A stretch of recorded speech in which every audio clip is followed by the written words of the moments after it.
I've had a few commenters ask me for some book suggestions. I've got this big old library here behind me, so it's definitely time to share with you some of my favorite titles. Just a quick note, I am Public Scott on Goodreads. I've been sharing reviews on that site for more than 10 years, so you can explore that at your leisure. Today I thought I would start with some of the books that got me started down the road to developing my political consciousness. When I was first starting my journey, I was lucky enough to find this book, Democracy for the Few by Michael Parenti. Since then, Michael Parenti has become one of my all-time favorite writers. I think at last count I've read 13 of his books. I always learn new things when I read Parenti. He's engaging and funny and easy to understand. I admire him so much. Here's what I wrote on Goodreads back when I read this book in around 2013. Terrific and depressing at the same time. I had the same experience reading this that I had reading A People's History of the United States by Howard Zinn. The feeling that this is how I always suspected things worked, and this is confirmation.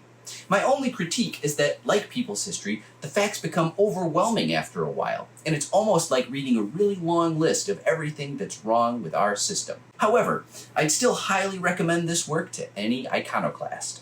Incidentally, since I referred to A People's History by Howard Zinn, that was also a huge influence for me.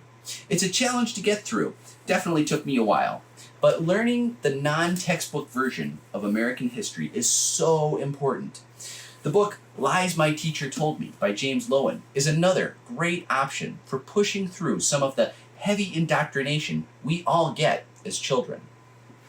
Next up, we have Noam Chomsky. This is his book, How the World Works.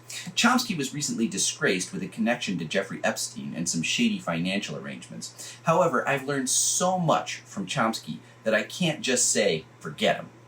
He's one of the greatest teachers I've had in my life. This book is a good introduction to Chomsky's thinking, and it was a huge influence on me. I bought this book brand new because I found this passage, which I still think is super powerful. But we can and should certainly begin pointing out that corporations are fundamentally illegitimate, and that they don't have to exist in their modern form.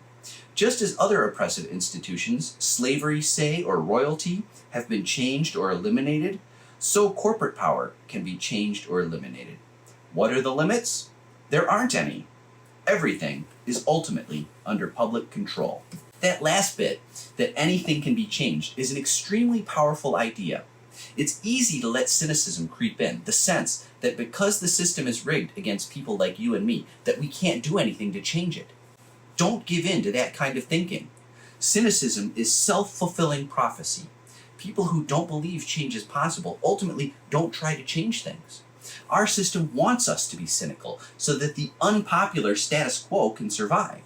Chomsky was important to me because he opened my eyes to that dynamic. It was hugely empowering for me, and it can empower you as well. Let's stop there for now. Lots more where these came from. Don't forget to like, follow, favorite, and subscribe to my free Substack. Let's make them pay.